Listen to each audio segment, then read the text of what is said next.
Hello students, कैसे हो बच्चों। तो आज की वीडियो में अपन बात करेंगे ओलंपियाड्स जेई नीट के लिए काफ़ी इम्पॉर्टेंट टॉपिक है ये हीट। ठीक है, जिसके बारे में ये लेक्चर फर्स्ट है उसका इंट्रोडक्शन टू हीट। इसके अंदर अपन कुछ ऐसे कंसेप्ट सीखेंगे बच्चों जो आपके ओलंपियाड्स में, चाहे आप ओलंपियाड के लिए प्रिपरेशन कर रहे हो, चाहे आप जेई के लिए कर रहे हो या नीट के लिए कर रहे हो, तीनों पॉइंट ऑफ व्यू से ये काफ़ी इंपॉर्टेंट है। क्लास 10th ओलंपियाड के पॉइंट ऑफ व्यू से ये फर्स्ट चैप्टर है आपका क्लास 10th के लिए। ठीक है, तो ज़्यादा टाइम वेस्ट ना करते हुए अपन स्टार्ट करते हैं इस चैप्टर को। इसके अंदर अपन हीट के बारे में जितने भी पॉसिबल पैटर्न्स हैं न्यूमेरिकल्स के, वो सारे अपन डिस्कस करेंगे। और जो लेक्चर 2 होगा उसमें अपन इसके न्यूमेरिकल प्रैक्टिस करने वाले हैं जो जेई नीट या ओलंपियाड्स में पूछे गए हैं। तो चलिए स्टार्ट करते हैं आज की वीडियो को।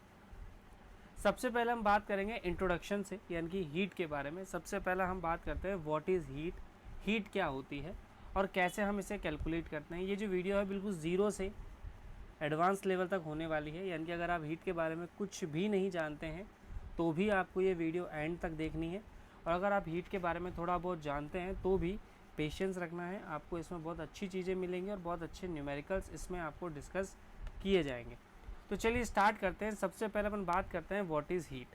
तो अगर मैं बात करूं हीट की, तो heat is a form of energy. First thing is that, तो heat is a form of energy, number 1 point. तो ये एक एनर्जी की फॉर्म है। अब बात करते हैं सर ये हीट होती क्या है एक्चुअली में। हीट क्या बताती है, किसी भी बॉडी के बारे में हमें हीट ये बताती है, यानी कि बॉडी की हॉटनेस और कोल्डनेस ये हीट से डिसाइड होती है।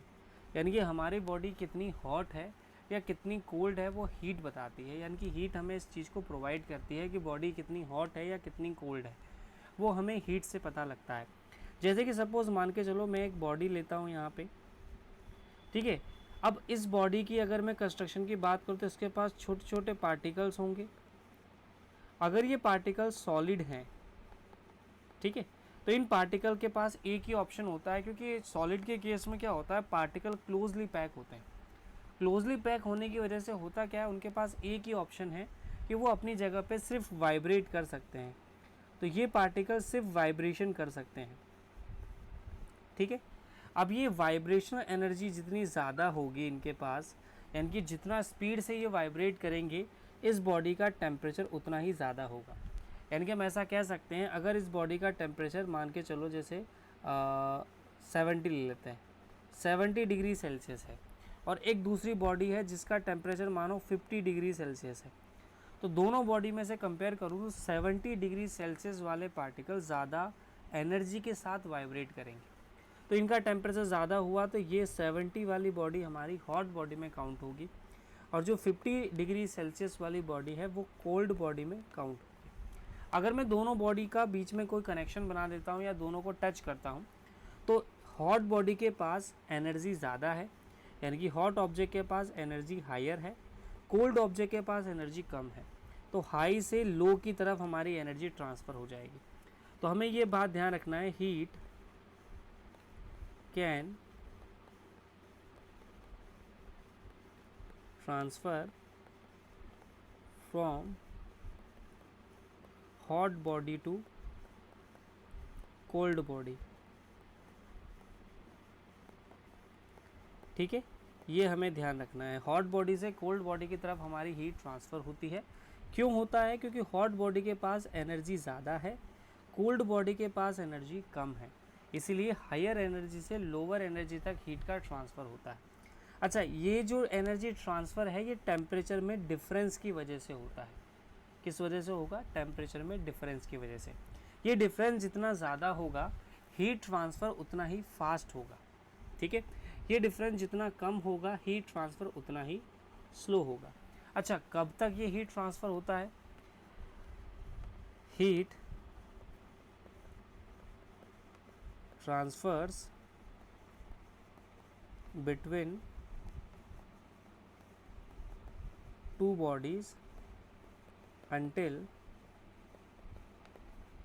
their temperature will become equal, यानी कि ये हीट ट्रांसफ़र तब तक होगा जब तक कि टेम्परेचर इक्वल नहीं हो जाते दोनों बॉडीज़ के। जैसे मान के चलो इनका टेम्परेचर 70 था, इसका 50 था, तो फाइनल स्टेज में दोनों का टेम्परेचर सेम हो जाएगा। जैसे ही टेम्परेचर सेम हो जाएगा, इस स्टेट को हम इक्विलिब्रियम स्टेट कहते हैं। क्या बोलेंगे इसको हम? Equilibrium state. अभी इसके ऊपर अपन न्यूमेरिकल भी करने वाले हैं, तो इसे हम इक्विलिब्रियम स्टेट बोलेंगे। तो जैसे ही टेम्परेचर इक्वल हो जाएगा, दोनों बॉडीज़ का हीट ट्रांसफ़र रुक जाएगा। तो हमें एक बात ध्यान रखनी है, heat is a form of energy. Heat क्या बताएगी, बॉडी कितनी हॉट है या कितनी कोल्ड है, ये हमें हीट से पता लगता है। ठीक है, हीट को ट्रांसफ़र एक बॉडी से दूसरी बॉडी में हीट ट्रांसफ़र की जा सकती है। हॉट बॉडी से कोल्ड बॉडी की तरफ हमारी हीट जो है वो ट्रांसफ़र होती है because of temperature difference. Temperature difference जितना ज़्यादा होगा, हीट ट्रांसफ़र उतनी ज़्यादा होगी या उतनी फास्ट होगी। कब तक होगी? जब तक दोनों बॉडी के टेम्परेचर इक्वल नहीं हो जाते। ये अपने हीट के लिए इंट्रोडक्शन हो गया। अब आगे बढ़ते हैं, सर हीट कैसे मेजर की जाती है? तो उसके पहले इसके साथ अपन एक चीज़ और पढ़ेंगे इसमें, स्पेसिफिक हीट कैपेसिटी। तो स्पेसिफिक हीट कैपेसिटी पर जाने से पहले मैं कुछ चीज़ समझाना चाहूँगा आपको। सबसे पहले सर हीट मेजर किस में होती है? तो इनिशियली हीट को जो मेजर किया गया था, heat is initially measured in calorie. Heat को पहले कैलोरी में मेजर किया गया था इनिशियली। तो स्टार्टिंग में जो यूनिट यूज़ की गई थी वो कैलोरी थी। अब बात करते हैं सर कैलोरी को कैसे डिफ़ाइन किया गया, कैलोरी को कैसे मेज़र किया गया। अब कैलोरी को कैसे मेज़र किया गया वो थोड़ा सा आपको समझना है। कैलोरी क्या होता है? कैलोरी को डिफ़ाइन करने के लिए हमने क्या किया, एक हमारे पास सब्सटेंस लिया, यानी कि 1 ग्राम वाटर लिया हमने। 1 ग्राम वाटर लिया। हमें एक बात समझ में आ गई कि हीट कब देनी पड़ती है, जब मुझे टेम्परेचर बढ़ाना होता है, यानी कि बॉडी को हॉट करना है, गर्म करना है, तो टेम्परेचर देना पड़ेगा, मतलब एनर्जी देनी पड़ेगी, यानी कि हीट देना पड़ेगा। अब मान के चलो इसका टेम्परेचर 14.5 डिग्री सेल्सियस है इनिशियली। तो इसका टेम्परेचर मुझे 14.5 से, ये 1 ग्राम वाटर है,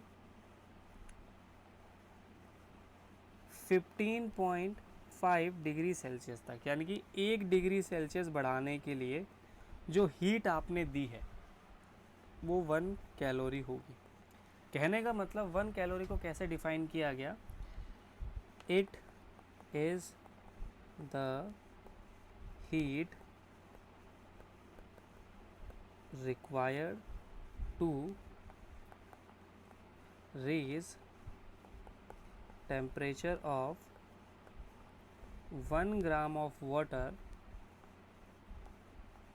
by 1 degree Celsius. 1 gram of water का टेम्परेचर 1 डिग्री बढ़ाने के लिए जो हीट लगेगी दैट वुड बी 1 कैलोरी। तो उन्होंने सबसे पहले वाटर के बेसिस पे कैलोरी को मेजर किया गया। ठीक है, यानी कि हमने 1 ग्राम वाटर लिया, उसका टेम्परेचर 1 डिग्री बनाने के लिए जो हीट लगेगी वो हमारे पास क्या हो जाएगी, 1 कैलोरी हो जाएगी। ठीक है, अब प्रॉब्लम क्या थी, प्रॉब्लम सुनो।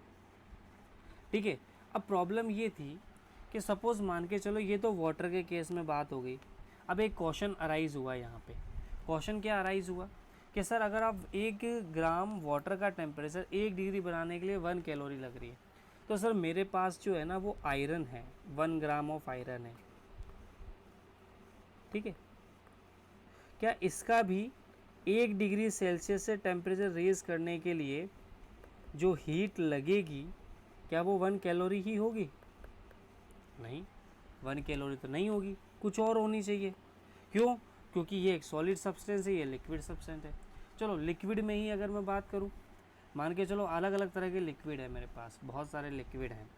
क्या हर लिक्विड के लिए ये वैल्यू सेम होती है? नहीं सर, अलग अलग होगी। क्यों? क्योंकि सब मटेरियल की नेचर अलग अलग होती है। तो प्रॉब्लम ये आ गई कि अगर सिर्फ वाटर के लिए कैलोरी डिफाइन किया गया तो प्रॉब्लम हो गई। तो मुझे हर एक के लिए कैलोरी की वैल्यू बदलनी पड़ेगी। वाटर के लिए कैलोरी की वैल्यू अलग हो जाएगी। ठीक है, आयरन के लिए वैल्यू अलग हो जाएगी, सॉल्ट सॉल्यूशन के लिए अलग हो जाएगी, या कोई दूसरा सॉल्यूशन मेरे पास हो गया उसके लिए वैल्यू अलग हो जाएगी। तो इतनी कितनी कैलोरी याद रखी जाए, प्रॉब्लम वाली बात हो गई। तो एक टर्म बनाई गई, क्या, स्पेसिफिक हीट कैपेसिटी। इस प्रॉब्लम को सॉल्व करने के लिए क्या बनाया गया, स्पेसिफिक हीट कैपेसिटी। इसमें क्या कहा गया कि 1 ग्राम ऑफ मटेरियल, किसी भी मटेरियल की अगर मैं बात करूं, उसका टेम्परेचर 1 डिग्री सेल्सियस से रेज करने के लिए जो हीट रिक्वायर्ड होगी, that is specific heat capacity. Specific heat capacity यानी कि किसी भी सब्सटेंस के लिए अगर मुझे स्पेसिफिक हीट कैपेसिटी निकालनी है तो उसका टेम्परेचर 1 डिग्री सेल्सियस से बढ़ाने के लिए जो हीट लगेगी वो उसकी स्पेसिफिक हीट कैपेसिटी हो जाएगी। यानी कि हमने अलग अलग मटेरियल के लिए कैलोरी को डिफ़ाइन करने की बजाय, क्योंकि अगर हम हर मटेरियल के लिए कैलोरी को डिफ़ाइन करेंगे तो फिर कैलोरी यूनिट नहीं हुई, वो एक टर्म हो गई। तो हमने कहा कि नहीं यार, कैलोरी तो यूनिट रहने दो, कैलोरी को हम यूनिट मान रहे हैं तो यूनिट रहने दो। हम अलग अलग मटेरियल की स्पेसिफिक हीट कैपेसिटी को कैलोरी में मेजर कर सकते हैं, उसको यूनिट रहने दो। तो हम क्या करते हैं, एक नई टर्म दे देते हैं, specific heat capacity. Heat capacity का मतलब होता है हीट को एक्सेप्ट करने की क्षमता, हीट को अपने अंदर समाने की क्षमता। तो हर मटेरियल के लिए स्पेशल होती है, हर मटेरियल के लिए अलग अलग होगी, इसीलिए इसका नाम दे दिया स्पेसिफिक हीट कैपेसिटी। क्लियर हो गया बात। तो स्पेसिफिक हीट कैपेसिटी को इस तरह से डिफ़ाइन किया गया। अब मेरा एक क्वेश्चन है आपसे, मैं यहाँ पर अगर स्पेसिफिक हीट कैपेसिटी का फॉर्मूला बनाना चाहूँ, यानी कि अगर मैं इसकी यूनिट बोलना चाहूँ, स्पेसिफिक हीट कैपेसिटी की यूनिट हमारे पास क्या हो जाएगी, 1 ग्राम को 1 डिग्री से बढ़ाने के लिए जो हीट लगी, तो इसकी जो यूनिट है वो ग्राम पर डिग्री सेल्सियस हो सकती है, या फिर ठीक है ग्राम पर डिग्री सेल्सियस ये इसकी यूनिट हो जाएगी, या फिर किलोग्राम पर डिग्री सेल्सियस ये इसकी यूनिट हो जाएगी। ठीक है, तो ये हमें ध्यान रखना है इसकी यूनिट का, स्पेसिफिक हीट कैपेसिटी का। अब एक छोटा सा क्वेश्चन मैं आपसे पूछा, अच्छा एक और चीज़ समझ लेते हैं अपन, फिर इसके बाद अपन आगे वापस हीट पे कंटिन्यू चलेंगे, अभी अपने को न्यूमेरिकल्स भी करने हैं। अब बात करते हैं सर, ये जो स्पेसिफिक हीट कैपेसिटी अपन ने डिफ़ाइन की है, अलग अलग मटेरियल के लिए इसकी वैल्यू अलग अलग है, वो हमें क्वेश्चन में दी जाएगी। अब मान के चलो मैं वाटर की ही स्पेसिफिक हीट कैपेसिटी लेता हूँ। अगर मैं वाटर के लिए स्पेसिफिक हीट कैपेसिटी की बात करूँ तो इसकी वैल्यू होती है 1 calorie gram per degree Celsius. ठीक है, ये इसकी पूरी वैल्यू होती है। उसकी यूनिट अपन ने पहले शायद कैलोरी नहीं लगाया था ना, इसमें कैलोरी है और यहाँ पे जूल हो जाएगा। ठीक है ना, तो यहाँ पे कैलोरी लगाना। अभी इसको कैसे डेराइव किया वो भी आपको पता लग जाएगा। तो यहाँ पर जो है हमारे पास calorie gram per degree Celsius, ये हमारी स्पेसिफिक हीट होती है वाटर के लिए। ठीक है, अगर मैं इसको जूल में कन्वर्ट करता हूँ तो ये लगभग 4.2 के करीब आती है, जूल ग्राम पर डिग्री सेल्सियस ऐसा कुछ होता है। अभी लगभग किलोग्राम में अगर लोगे तो 4200 के वैल्यू करीब होती है। ठीक है, तो हमें ये चीज़ ध्यान रखनी है कि कैलोरी में 1 होती है और जूल में अपनी 4.2 के करीब होती है, 4.20 के करीब। अब हमारा क्वेश्चन ये है, क्या वाटर की स्पेसिफिक हीट भी टेम्परेचर के साथ बदलती है? भाई हम स्पेसिफिक हीट का वेरिएशन देखना चाह रहे हैं टेम्परेचर के साथ, कि ये जो स्पेशल हीट कैपेसिटी है क्या वो टेम्परेचर के साथ बदलती है? ऑब्वियस सी बात है बदलेगी, ऑब्वियस सी बात है बदलेगी। अब देखो ये वेरिएशन आपको यहाँ ग्राफ में दिखाया गया है कैसे, जैसे यहाँ पे वाटर की स्पेसिफिक हीट कैपेसिटी की बात कर रहा हूँ विद टेम्परेचर। प्रेशर मैंने लिया हुआ है 1 बार, यानी कि जो नॉर्मल प्रेशर होता है हमारा वो लिया हुआ है।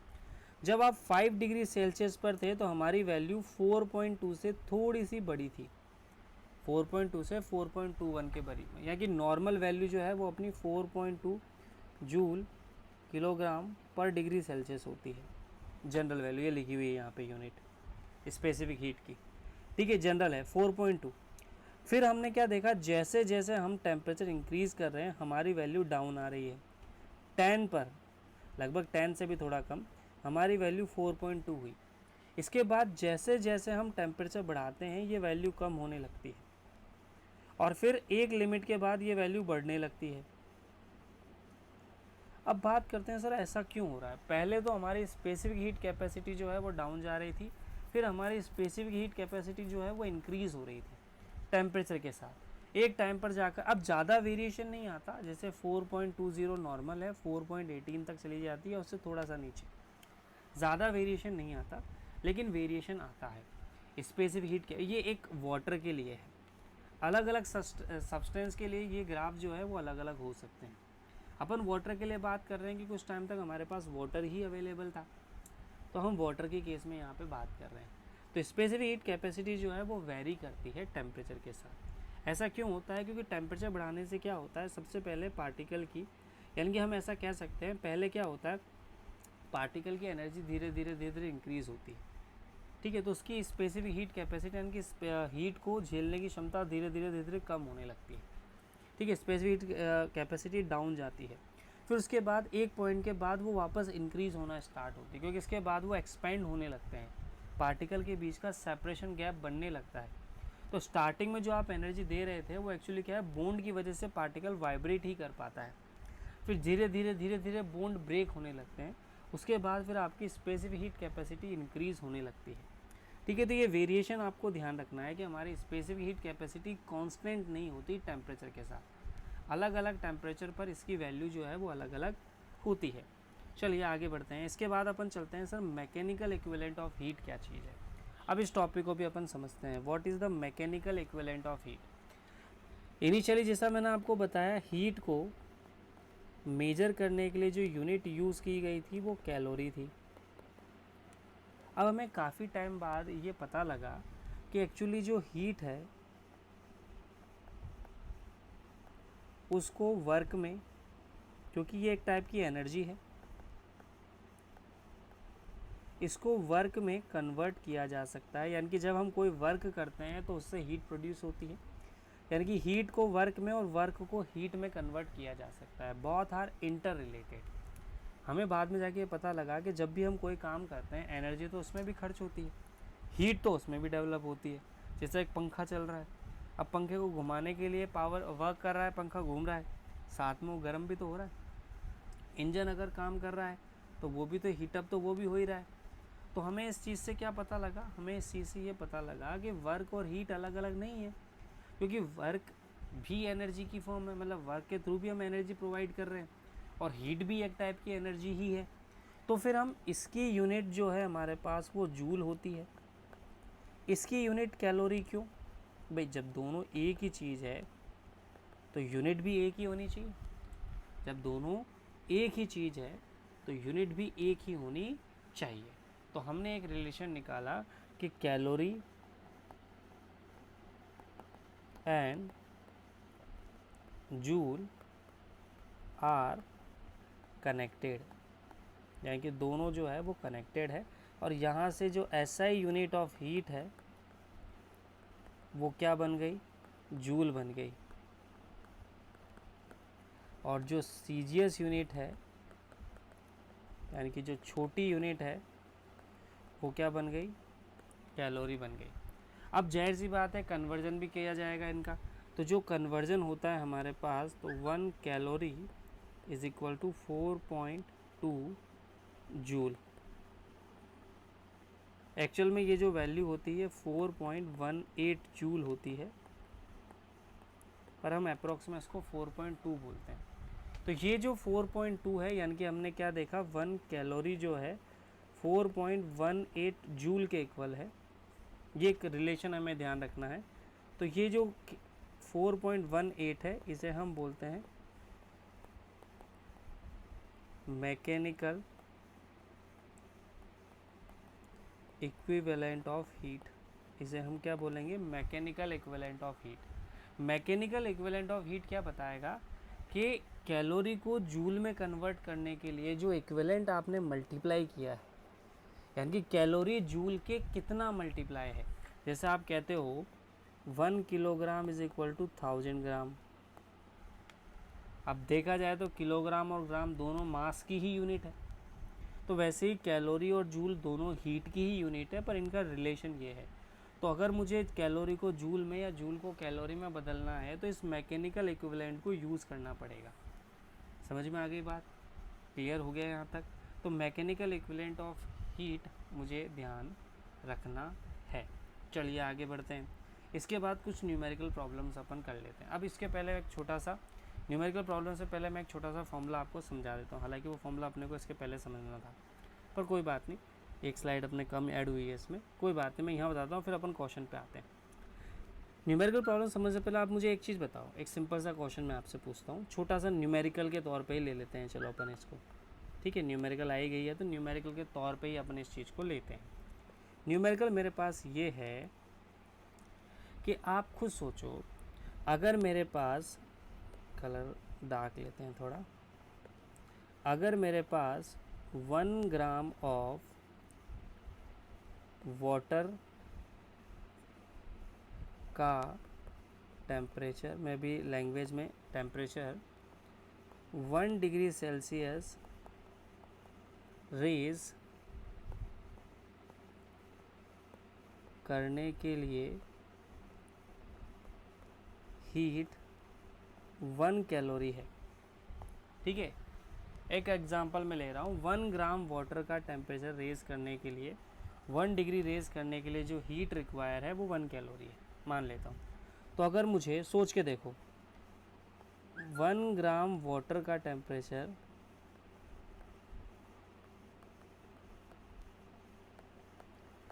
2 डिग्री सेल्सियस रेज करना है, रेज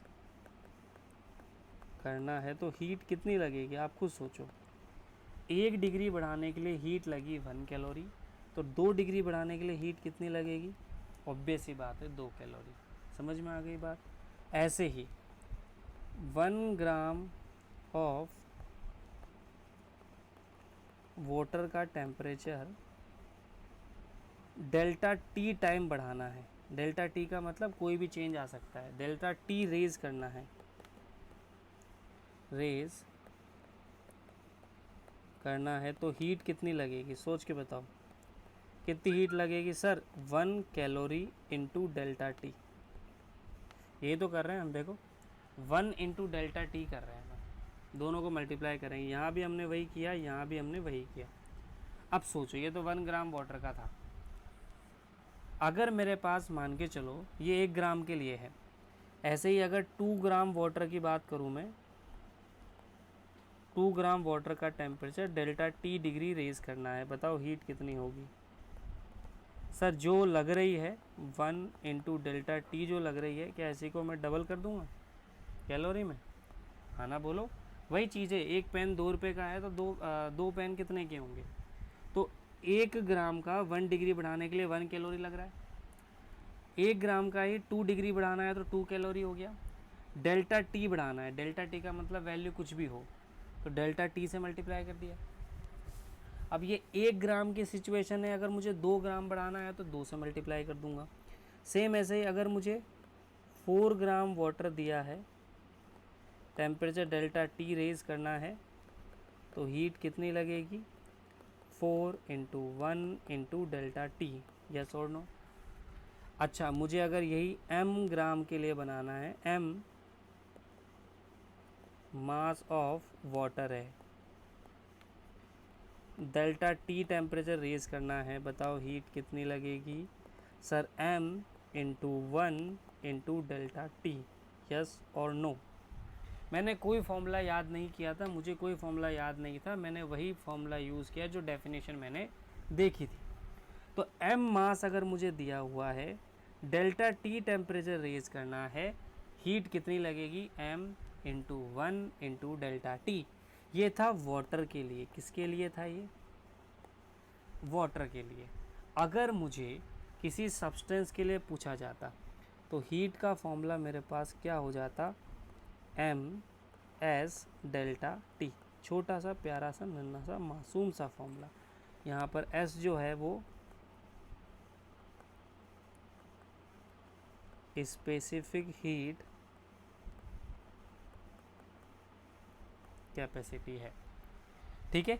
तो मेरे पास एक छोटा सा फॉर्मूला याद हो गया, मैंने कोई फॉर्मूला लर्न नहीं किया, ना मैंने आपको कोई फॉर्मूला बताया, एक न्यूमेरिकल की तरह अपन ने एक फॉर्मूला बना दिया, एम एस डेल्टा टी। ये वाटर के लिए, ये किसी भी सब्सटेंस के लिए। अगर मुझे स्पेसिफिक हीट कैपेसिटी दी हुई है तो मैं हीट निकाल सकता हूँ। चलिए एक क्वेश्चन करते हैं, क्वेश्चन नंबर 2। चलिए मान लेते हो मेरे पास एक कंटेनर है, इसमें वाटर है, इसका इनिशियल टेम्परेचर मान लो 20 डिग्री सेल्सियस है और इसका टेम्परेचर मुझे बढ़ाना है कितना, 40 डिग्री सेल्सियस तक बढ़ाना है। 20 से कहाँ तक बढ़ाना है, 40 तक। पूछा गया है फाइंड हीट रिक्वायर्ड।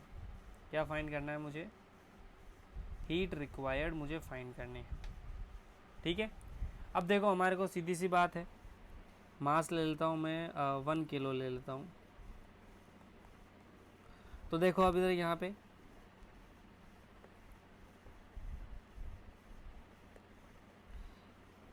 गिवन की मैं बात करूं अगर, तो मास मुझे कितना दिया है 1 किलो, इसे ग्राम में बदल लो पहले, तो 1000 ग्राम हो जाएगा। ठीक है, इनिशियल टेम्परेचर मुझे कितना दिया है sir 20 degree Celsius, final temperature मुझे दे रखा है 40 डिग्री सेल्सियस। तो चेंज इन टेम्परेचर कितना आ जाएगा सर 40 माइनस 20, मतलब मुझे 20 डिग्री सेल्सियस बढ़ाना है। ठीक है, स्पेसिफिक हीट कैपेसिटी वाटर की कितनी होती है, तो for water specific heat capacity is 1 calorie gram per degree Celsius. Water के लिए तो 1 है ही ना, अभी अभी फॉर्मूला अपन ने बनाया है। ठीक है, तो हीट यहाँ पर देखो हमारे पास कितनी आ गई, तो हीट का फॉर्मूला अभी अभी अपन ने पढ़ा है MS डेल्टा T। तो हीट मेरे पास कितनी आ गई, M की वैल्यू आ गई 1000, S की वैल्यू आ गई 1 और T की वैल्यू आ गई 20। तो ये लगभग आ जाएगा मेरा 20,000 कैलोरी। तो वैल्यू आ गई 20 किलो कैलोरी, यानी कि 1 किलो वाटर का टेम्परेचर 20 से 40 डिग्री बढ़ाने के लिए मुझे इतनी हीट लगेगी। अब यही अगर 10 किलो वाटर का होगा तो इसको 10 से मल्टीप्लाई कर दो। अगर मुझे कोई दूसरा सब्सटेंस दिया जाता तो ये S की वैल्यू बदल जाती। क्लियर है? I think it is clear for you everything. यहाँ तक आपको हर एक चीज़ क्लियर हो गई होगी। क्लियर है? अभी अपन इस तरह के और क्वेश्चन करेंगे, फिर मैं प्रैक्टिस वाले क्वेश्चंस भी कराऊंगा। अभी मैं आपको कुछ बेसिक क्वेश्चंस करा रहा हूँ चीज़ों को समझाने के लिए। तो एक फॉर्मूला तो हमें ये ध्यान रखना है, MS डेल्टा T कब यूज़ करना है ये भी मैं बता देता हूँ। जब टेम्परेचर चेंज करना हो तब आपको ये लगाना है, जब टेम्परेचर चेंज करना हो। चलिए आगे बढ़ते हैं। फेज चेंज और लेटेंट हीट, क्या क्या बात कर रहे हैं अपन, फेज चेंज और लेटेंट हीट। अब एक चीज़ समझो, फेज चेंज का मतलब क्या होता है। जैसे सपोज मान के चलो, आप इस चीज़ को ऐसे समझो, मान के चलो कि मेरे पास एक सब्सटेंस है, ये सॉलिड है, ठीक है, और ये मेरे पास लिक्विड है।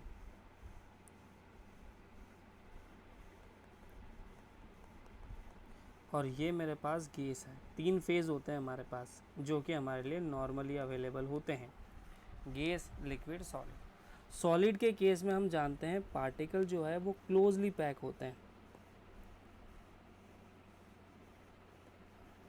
ठीक है, तो ये सारे पार्टिकल जो है हमारे वो क्लोजली पैक हैं। लिक्विड के केस में ये थोड़े से दूर दूर होते हैं और मूव करने के लिए फ्री होते हैं। गैस के केस में ये गैप और ज़्यादा बढ़ जाता है। बेसिक बात कर रहा हूँ। अब सोचो, जब आप इसका टेम्परेचर रेज करते हो तो आपको हीट देनी पड़ेगी।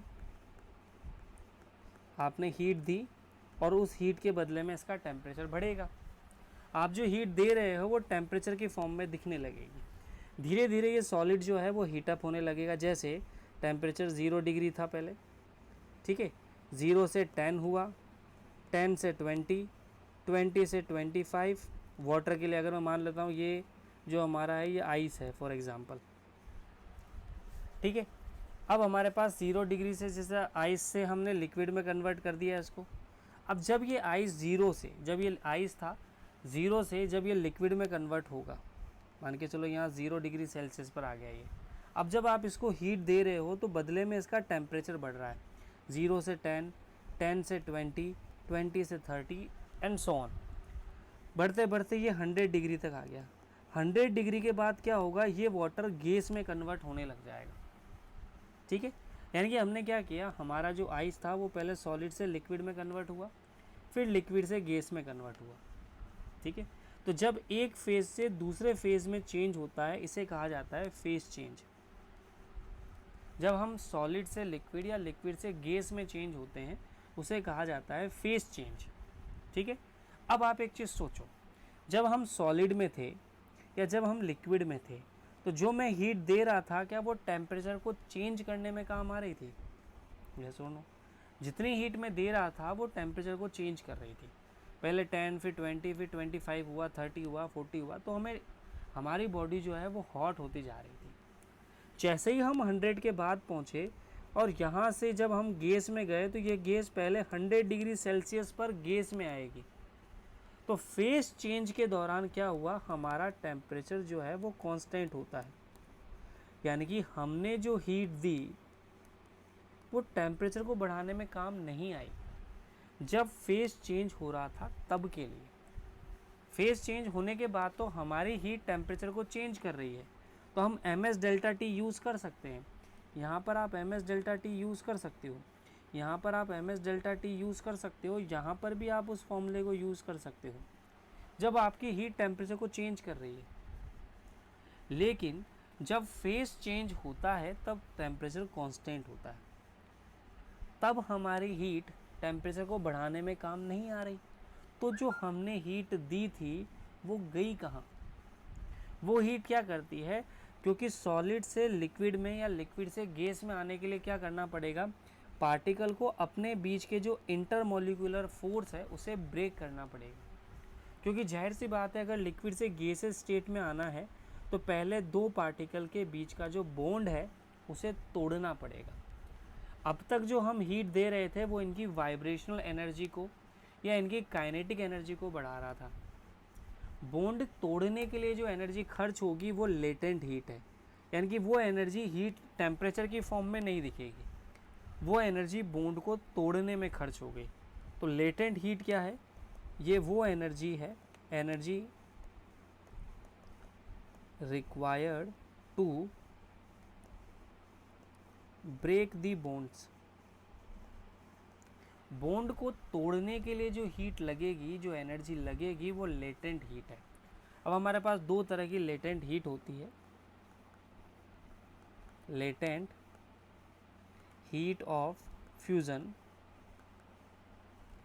लेटेंट हीट ऑफ फ्यूज़न किसके लिए यूज़ होती है, इसे हम LF से दिखाते हैं। इसकी वैल्यू हमारे पास होती है 80, ठीक है, इसकी वैल्यू हमारे पास 80 होती है और ये हमारे पास होती है कैलोरी पर ग्राम में। ठीक है, ये किसके लिए होती है, जब हम सॉलिड से लिक्विड में जाते हैं या लिक्विड से सॉलिड में आते हैं। दूसरा हमारे पास होती है लेटेंट हीट ऑफ वेपराइजेशन, इसे LV से दिखाते हैं। इसकी वैल्यू होती है अपने पास 540 कैलोरी पर ग्राम। अगेन लिक्विड से गैस के लिए इसे यूज़ किया जाता है। तो ये दो वैल्यूज़ हमें ध्यान रखनी है, फ्यूज़न और वेपराइजेशन। जब फेज चेंज होता है, यानी कि अगर मैं ग्राफ के थ्रू इस चीज़ को समझूं तो देखो आप, ये आपका सॉलिड स्टेट है, ये लिक्विड स्टेट है, गैसेस स्टेट है, वही चीज़ है, मैं ग्राफ के फॉर्म में बता रहा हूँ। जब तक आपका टेम्परेचर रेज हो रहा है यहाँ से यहाँ तक, इस दौरान फेज चेंज नहीं होगा। आपकी हीट जो है it is equal to raise in temperature. तो इस दौरान जो आप हीट कैलकुलेट करते हो वो ms डेल्टा टी से करोगे। लिक्विड में जब तक टेम्परेचर चेंज हो रहा है, ये टेम्परेचर चेंज है यहाँ पर, है ना, ये ऊपर टेम्परेचर को दिखा रहा है, इधर हीट एनर्जी को दिखा रहा है। तो इस सिचुएशन पे जो फॉर्मूला यूज़ करोगे वो ms डेल्टा टी है। यहाँ पर जो हीट कैलकुलेट होगी वो भी किससे होगी, ms डेल्टा टी से। क्योंकि टेम्परेचर चेंज हो रहा है। बट जब हमारा मेल्टिंग या फ्रीजिंग होता है, मैं कलर चेंज कर रहा हूँ यहाँ पे, जब हमारा मेल्टिंग या फ्रीजिंग होता है, जैसे वेपराइजेशन, कंडेंशन, मेल्टिंग और फ्रीजिंग, इस दौरान टेम्परेचर कांस्टेंट है। तो यहाँ पर जो फॉर्मूला आप यूज़ करोगे वो MLF होगा, यहाँ पर जो फॉर्मूला यूज़ होगा वो MLV होगा, यानी कि जो मास होगा उसको हम LV से मल्टीप्लाई कर देंगे। यहाँ पर जो फॉर्मूला यूज़ होगा वो ये होगा। तो हमें एक बात का ध्यान रखना है कि जब फेज चेंज होता है तब हमारी हीट चेंज नहीं होती। तो हमने दो फॉर्मूले निकाले हीट के। तो हमारे पास हीट के कितने फॉर्मूले हो गए? यहाँ पर दो फॉर्मूले हो गए। First, heat H is equal to MS delta T, जब टेम्परेचर चेंज हो, ठीक है, और फेज चेंज ना हो, तब आप इसे यूज़ करेंगे, ठीक है। सेकंड फॉर्मूला हमने क्या निकाला हीट का? MLV और MLF। जब फेज चेंज हो एंड या और टेम्परेचर कांस्टेंट हो, यानी कि जब टेम्परेचर कांस्टेंट होगा तो आप ML को यूज़ करोगे, अदरवाइज़ आप इसको यूज़ करोगे। जो L है यहाँ पर वो लेटेंट हीट है, इसीलिए इसको L से दिखाते हैं। I think it is clear for all. अभी अपन कुछ क्वेश्चन करते हैं यहाँ पे, ठीक है, ताकि आपको चीज़ें क्लियर होनी चाहिए। फिर अपन इसके बहुत अच्छे अच्छे न्यूमेरिकल्स करेंगे। अभी तो मैं आपको बेसिक इंट्रोडक्शन करा रहा हूँ इसका, ठीक है, पर कोशिश पूरी करूँगा कि आपको न्यूमेरिकल से चीज़ें समझ में आ जाए। सबसे पहले अपन क्वेश्चन नंबर 1। अब ध्यान दो, क्वेश्चन नंबर 1 हमें क्या दिया हुआ है कि हमें मान के चलो 1 ग्राम ऑफ वाटर है मेरे पास, ठीक है, इसको मुझे कन्वर्ट करना है। ये मेरे पास इनिशियली जो है वो कितने टेम्परेचर पर है? मान लेता हूँ ये अभी मेरे पास 20 डिग्री सेल्सियस पर है। इसको मुझे कन्वर्ट करना है किस में? इसको मुझे कन्वर्ट करना है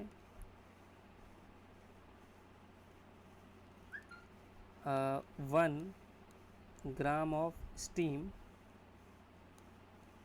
एट 120 डिग्री सेल्सियस पे।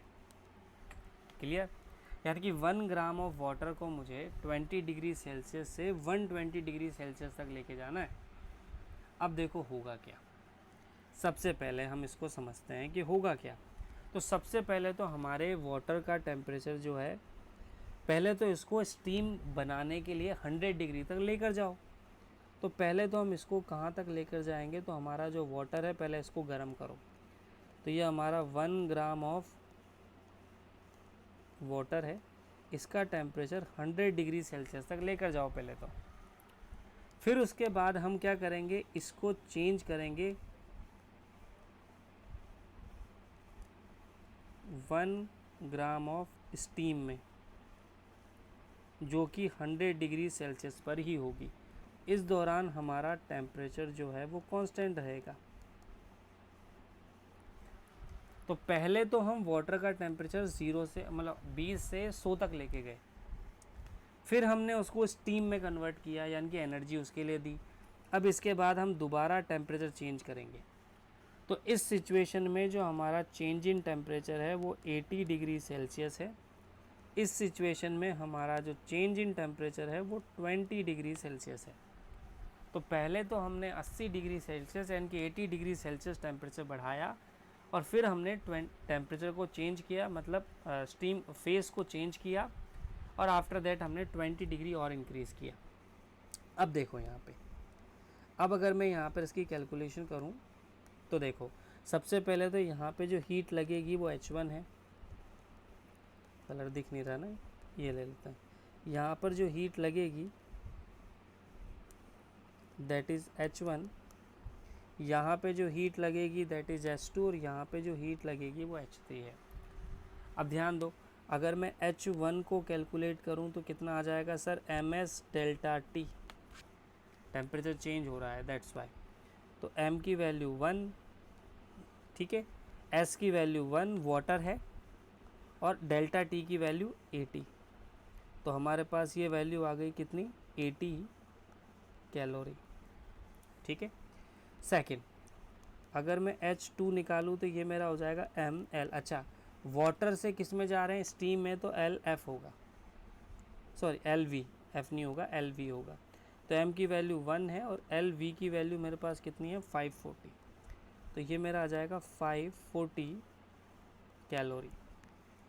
H3 अगर मैं निकालूंगा तो अगेन टेम्परेचर चेंज हो रहा है, तो ms डेल्टा टी, तो 1 इंटू 1 इंटू 20, तो ये मेरा हो जाएगा 20 कैलोरी। टोटल हीट कितनी लगी, टोटल हीट हो जाएगी मेरी 80 प्लस 540 प्लस 20, तो ये मेरा आ जाएगा 640 कैलोरी। यानी कि लगभग हमें इतनी हीट लगेगी 1 ग्राम पानी को 120 डिग्री सेल्सियस तक लेकर जाने में। I think this is clear for you. इसमें मैंने फेस चेंज भी किया है और इसमें मैंने क्या किया है, वाटर का टेम्परेचर भी रेज़ किया है। चलो एक क्वेश्चन और करते हैं ताकि हमारा कंसेप्ट क्लियर हो।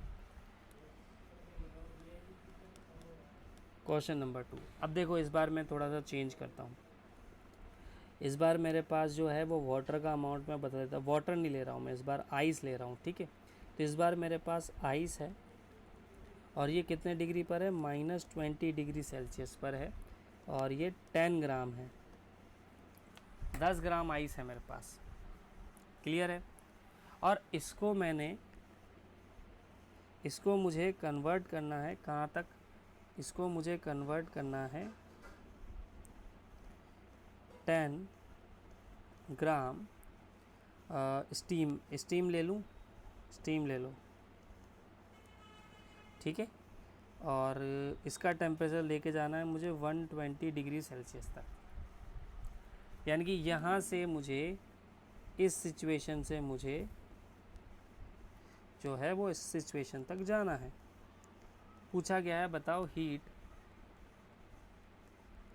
कितनी लगेगी, तो चेंज निकालते हैं सर। तो देखो सबसे पहले तो आइस को 0 पे लेके आओ। भाई देखो पहले तो हमें क्या करना पड़ेगा, आइस को वाटर में कन्वर्ट करेंगे, फिर वाटर से स्टीम में जाएंगे, तो 2 बार चेंज होगा फेस।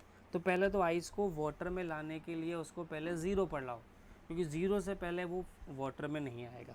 तो पहले तो हम आइस को लेकर आएंगे 0 पे। तो यहाँ पर हम आइस को जो है वो लेकर आए हैं कितने पे, 0 डिग्री सेल्सियस पे, ठीक है। चेंज इन टेम्परेचर मेरे पास कितना हो गया, 20 डिग्री सेल्सियस इस ड्यूरेशन पे, ठीक है। ये वही 10 ग्राम ही चल रहा है अपने पास, 10 ग्राम ही चल रहा है सब, है ना, मास नहीं लिख रहा मैं बार बार। तो यहाँ पर जो हीट लगी वो मेरी H1 थी, ठीक है। अब इसके बाद मैं आइस को लेकर जाऊँगा किस में, अब मैं फेस चेंज कर रहा हूँ यहाँ पे, 0 डिग्री के पहले फेस चेंज नहीं होगा, तो 0 डिग्री मैंने यहाँ पे वाटर बना दिया, ठीक है, वही 10 ग्राम। तो यहाँ पर जो हीट लगी मेरे पास वो H2 है, वाटर में आ गए हम। अब वाटर का टेम्परेचर मुझे बढ़ाना है कितने तक, अब वाटर का टेम्परेचर मुझे बढ़ाना है कितने तक, वाटर स्टीम में बदलना है, तो पहले 100 डिग्री तक लेकर जाओ इसको। तो वाटर को 100 डिग्री तक बॉईल करना पड़ेगा, तभी तो स्टीम में कन्वर्ट होगा। तो ये वही 10 ग्राम है हमारे पास। तो यहाँ पर जो हीट लगेगी वो H3 है। इस टाइम पर चेंज इन टेम्परेचर जो है वो 100 है। अब वाटर से मुझे स्टीम में कन्वर्ट होना पड़ेगा। अब यहाँ पर मैं स्टीम में कन्वर्ट होऊंगा, जो स्टीम है वो भी 100 डिग्री सेल्सियस पे ही होगी, वही 10 ग्राम। और उसके बाद फिर हम यहाँ से वापस यहाँ जाएंगे। तो यहाँ से यहाँ तक में हमारा डेल्टा टी जो है वो डेल्टा टी जो है वो 20 डिग्री सेल्सियस हो जाएगा। तो यहाँ पर हमारा ये H4, ये हमारा 5। यहाँ पे हमारा T कांस्टेंट है, तो यहाँ अब देखो, अब वैल्यू लिखते हैं अपन, वैल्यू में अलग कलर से लिख रहा हूँ। H1 की वैल्यू देखो हमारे पास ms डेल्टा T लगेगा, ms डेल्टा T, तो ये मेरा हो जाएगा देखो 10 इंटू आइस के लिए ध्यान रखना स्पेसिफिक हीट कैपेसिटी हाफ होती है, आइस के लिए हाफ होती है और स्टीम के लिए भी इसकी वैल्यू हाफ होती है, तो ये मेरा हाफ हो जाएगा इंटू डेल्टा T है मेरा 20, तो ये वैल्यू कितनी आ गई 100 कैलोरी। चलो H2 निकालते हैं, तो ये मेरा MLF हो जाएगा, तो M की वैल्यू 10 है, L की वैल्यू कितनी है मेरे पास 80 है, तो ये मेरा आ जाएगा 800 कैलोरी, तो ये 800 है, ये 100 है। चलो यहाँ पर देखो H3 मेरे पास कितना हो जाएगा, तो H3 अगर मैं निकालूँ यहाँ पर तो वही 10 इंटू 100 इंटू, अब वाटर है तो इसकी वैल्यू 1 होती है, तो ये मेरा हो जाएगा 1000 कैलोरी।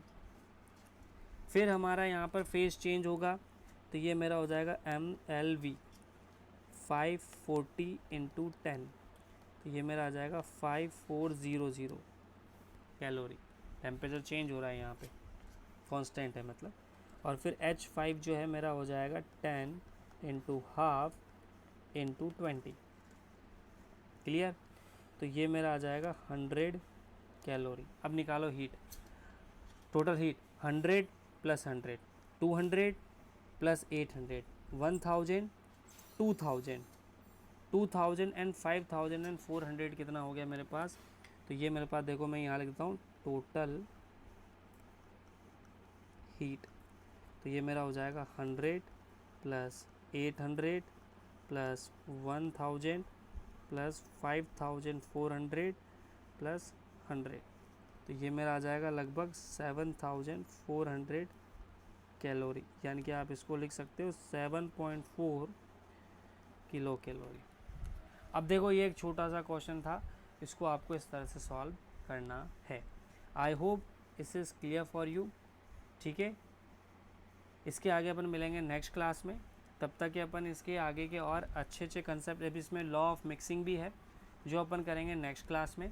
तब तक के लिए वीडियो देखते रहिए, और एडवांस फिजिक्स के और वीडियोस के लिए आप चैनल को सब्सक्राइब कर लें, ताकि जैसे ही नई वीडियो अपलोड होगी आपको उसका नोटिफिकेशन मिल जाएगा और आप उसे एक्सेस कर पाएंगे। और अगर आपको कोई डाउट होता है, कोई क्वेरी है, then you can comment on comment box. Clear, चलिए मिलते हैं नेक्स्ट क्वेश्चन में, तब तक के लिए गुड बाय, टेक केयर।